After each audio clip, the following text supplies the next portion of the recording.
My name is Alexander McCobin. I'm CEO of Conscious Capitalism. And I'm Chris Hooper. I'm the chapter chair for Conscious Capitalism Atlanta. Our purpose is to elevate humanity through business. We're trying to develop a community of business leaders who are dedicated to making the world a better place through their work, providing them with learning and development opportunities to better understand principles like having a higher purpose, stakeholder orientation, conscious leadership, and conscious culture, and then actively communicating their stories with the world to help more people understand how business can elevate humanity and encourage more people to go into business to do that. So at the end of the day, it really is more about young people and future entrepreneurs understanding the concept of values. What is a higher purpose to a business other than just maximizing profit? How do you actually help other people's lives become better, not just from what they're asking for, but at a deeper level? It's almost a philosophical question, and the ability to understand that, to be able to continuously learn and really look at situations not as a finite list of resources that you need to divvy up between people, but the opportunity to create more value for everyone, to create creative win-win-win solutions is going to be so critical for the future as people become more entrepreneurial and as more of business shifts over to this conscious approach. Do you find that dynamic plays itself out differently here in Atlanta than other markets, or? I don't know if it's different, but I think a couple of just facts of the way people think these days is that younger people do think more entrepreneurially. And there's a real search for purpose, a desire for purpose among personal purpose and business purpose. A lot of the businesses that younger folks start have got a touch of idealism as well as capitalism to it, which is a good thing.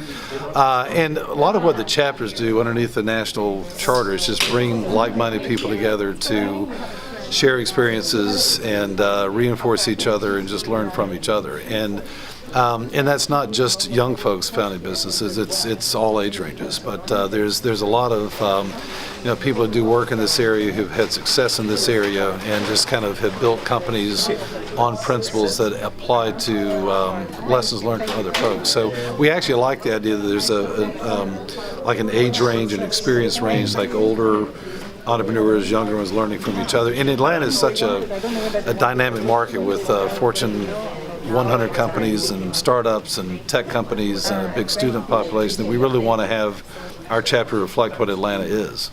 And as part of that, I think, are these people that can just help to collaborate and reinforce each other and just help each other be more successful in their businesses and a bigger contributor to society. You talk about older people. I'm 51 now, and I'm realizing, having interviewed and just my friends, that this new term that you hear bouncing around called the gig economy, the people who are having to, even if they have a 9-to-5, figure out real quick how to subsidize that through entrepreneurship. How do you feel that is, I guess in a sense, for us older people who are kind of set in our ways and having to look back and realize that we may not be able to retire at our jobs and be taken care of? How do you feel that is affecting the way that business is being taught, learned, and then ultimately benefit? If that wasn't too silly of a question. It's not silly. It's a hard one to answer. Do you want to take that first? The gig economy has gotten a lot of press, and for good reason. It seems to me a lot of folks participate in the gig economy as a bridge to something else.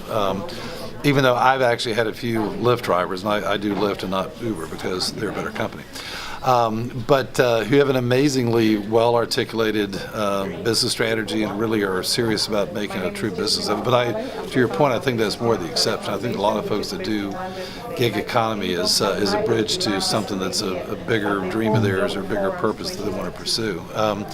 The issue of older folks having a hard time retiring is a whole different issue and a hard one.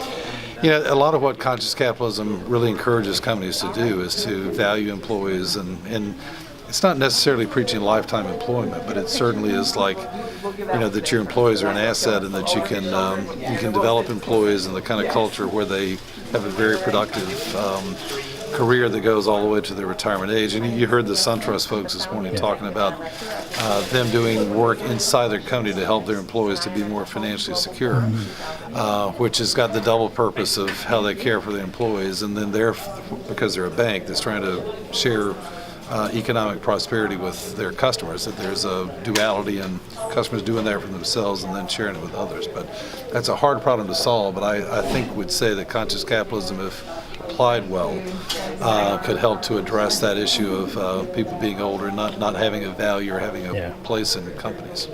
The only thing I would say is that it's not that one approach or the other is conscious and the other is not. There are unconscious ways to approach trying to provide people with lifetime employment that can lead to stagnation. It doesn't actually take care of people in the long run. It promotes disparity. There are a lot of challenges with that when done improperly.